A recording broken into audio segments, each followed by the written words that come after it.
ఇక హెచ్సి వివాదం అనేది తెలంగాణ రాష్ట్రంలో అగ్గిరాల్చుకుంది. హెచ్సియు భూముల వ్యవహారంపై కేంద్ర అటవీ పర్యావరణ శాఖ స్పందించింది.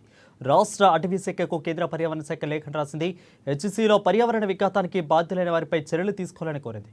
యూనివర్సిటీలో పర్యావరణానికి విఘాతం కలగకుండా వెంటనే చర్యలు తీసుకోవాలని ఆదేశించింది.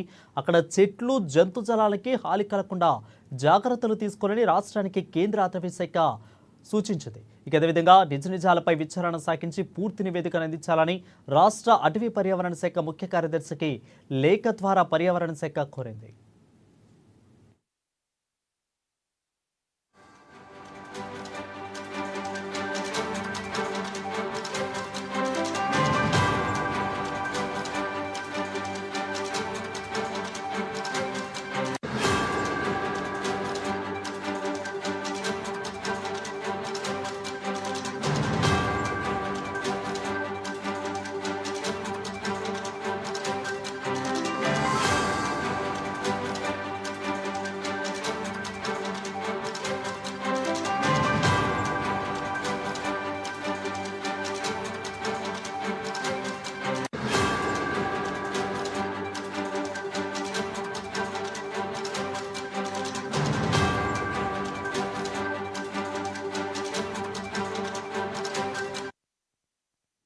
ఇక హెచ్సి భూముల వ్యవహారంపై కేంద్ర అటవీ పర్యావరణ శాఖ స్పందించింది.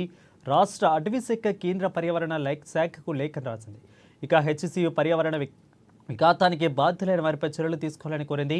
యూనివర్సిటీలో పర్యావరణానికి విఘాతం కలగకుండా వెంటనే చర్యలు తీసుకోవాలని ఆదేశించింది. అక్కడ చెట్లు, జంతుజాలానికి హాని కలగకుండా జాగ్రత్తలు తీసుకోవాలని రాష్ట్రానికి కేంద్ర అటవీ పర్యావరణ శాఖ సూచించింది. నిజాలపై విచారణ సాగించి పూర్తి నివేదికను అందించాలని రాష్ట్ర అటవీ పర్యావరణ శాఖ ముఖ్య కార్యదర్శి లేఖ ద్వారా పర్యావరణ శాఖ కోరింది.